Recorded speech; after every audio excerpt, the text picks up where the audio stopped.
When you talk about bumping a player, it's pretty much great courage. One that says the bump is dead. That's how you deliver it.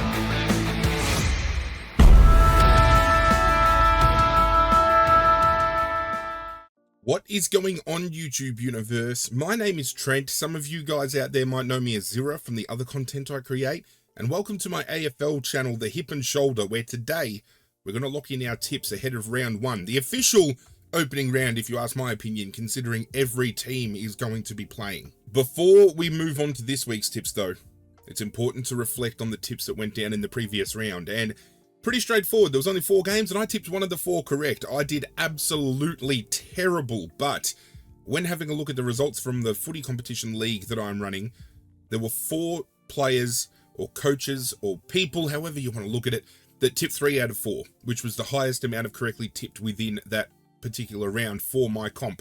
So special congratulations must go to Welsh Duke, Tony Chop Chop, Team Wiggles, and Dusty Fendoff 4 for all tipping 3 out of 4 correct.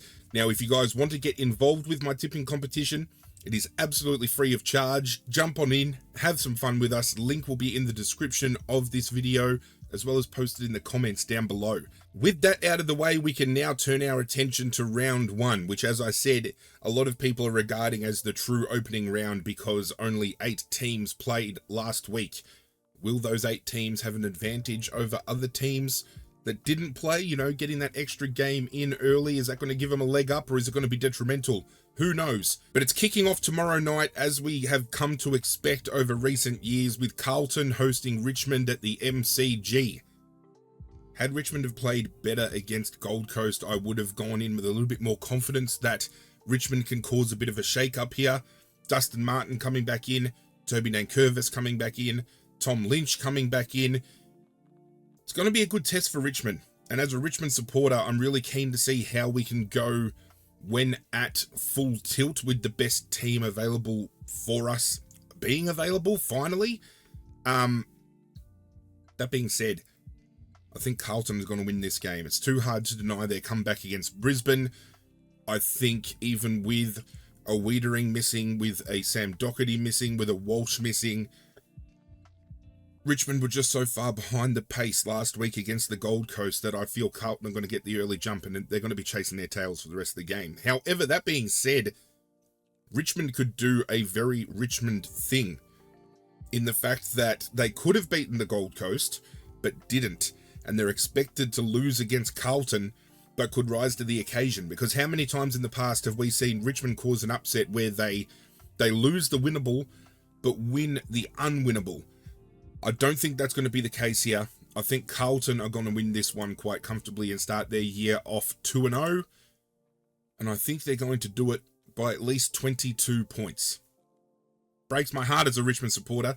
And if Richmond want to come out and prove me wrong, I'll be fucking stoked. But this, unfortunately, was a game that in my predictions video, I had penciled in as a loss for Richmond. I just hope we're competitive. That's all I want. If we're going to be bottom dwelling this year, just put in some competitive efforts for the love of fuck, please. Friday night, MCG. This is going to be a great game of football to watch, especially given knowing how Sydney's systems were able to defeat Melbourne, a very defensively sound team, and Collingwood being a defensively sound team as well, was convincingly opened up by GWS. So I feel Sydney have the ability here to really crack on in and give it a red-hot go. I think the fact that it's at the MCG, though, I am more inclined to go Collingwood here, but I wouldn't be surprised if there is a Sydney upset. Saturday afternoon kicks off at the MCG with Essendon taking on Hawthorn, and I'm going to be tipping Essendon. However, I don't think it's out of the realm of possibility for Hawthorn to cause an upset here as well. There's a lot of people talking about Hawthorn finishing a lot higher this year on the ladder. Some people have them between 9th and maybe even 11th. Some people are saying that they feel Hawthorn could play finals. I don't know whether that's a bit of a stretch, but if Hawthorn are on the up, this is definitely a winnable game for them, and they're going to throw everything at this game. Essendon, similar situation. How many more years are we going to see Essendon not make the finals, or make the finals and not win one? I think Essendon finally have the makeup they have been striving for. They heavily recruited in the off-season. They've brought in some key components that I think really add to their makeup. They've got the outside run of Dersma. They have Jade Gresham as a small forward who can go pinch hit in the middle. The downside for Essendon is Darcy Parish going down with a hamstring complaint, and he's definitely going to miss at least round 1. He was looking fit and firing. He could have been a real game changer for Essendon this year, and I feel with him lacking, it gives opportunity for players from Hawthorn like Warple and even some younger kids like Hustwaite, and then you've also got Newcomb as well, who a lot of people are suggesting he's going to have a breakout year. They can really take opportunity with this hole that Essendon have left in their midfield group, but I think Essendon overall are going to be too hard to beat around the ground as a collective unit. Then we go to NG Stadium with GWS taking on North Melbourne, and as far as I'm concerned, if GWS knock off the reigning premiers like they did against Collingwood last week, there's no way North Melbourne come even close to this game. I think GWS locked this away by 6 goals plus. GMHBA, fully decked out, finally have those renovations finished. They can fit 40,000 plus in there now. The Joel Selwood stand is erect, and I bet some Geelong supporters are erect about that as well. And they're going to be hosting St Kilda. Thank you for coming, St Kilda, but Geelong are going to get it done at GMHBA. They very rarely lose there, and I think with a packed stadium wanting to celebrate the reveal of the Joel Selwood stand, and I think there is a statue maybe being revealed at the ground as well. I'm not 100% certain on that fact, but they're going to rally in huge numbers, and the crowd's going to be deafening. I think we're going to start seeing a different breed of Geelong supporter now that they can facilitate a hell of a lot more of them within that particular ground. St Kilda here do have a realm of opportunity where they can defeat Geelong, and I think their best can, but I think they're a little bit off of their best, if I do say so, especially the drop-off that we saw kind of competitively with them to the back end of 2023. It's going to be interesting to see what kind of St Kilda we see kick off 2024. Heritage Bank Stadium, Gold Coast hosting Adelaide. I've been toying with this one because I really think Adelaide are going to have a top 8 push this year. Some people are even suggesting they could push for the top 4. I think it's hard to back against the Gold Coast, seeing what they did to Richmond, and with their processes and how they went about everything, if they can get a quick jump on Adelaide, the game will be done and dusted by half-time, just like it was against Richmond. But I think Adelaide are going to be a hell of a lot more competitive than what Richmond were. They're better suited than where Richmond are at currently as well. Two teams here that have been finishing thereabouts on the ladder for a few years now, really wanting to finally have that breakout year where they push themselves as contenders. So this is actually, to me, a very important matchup for round 1. I just think Gold Coast get the chocolates here, because after seeing what they did to my boys, they're very hard to back against with middle of the team tables. That's just my personal opinion. Feel free to let me know how you feel in the comments down below.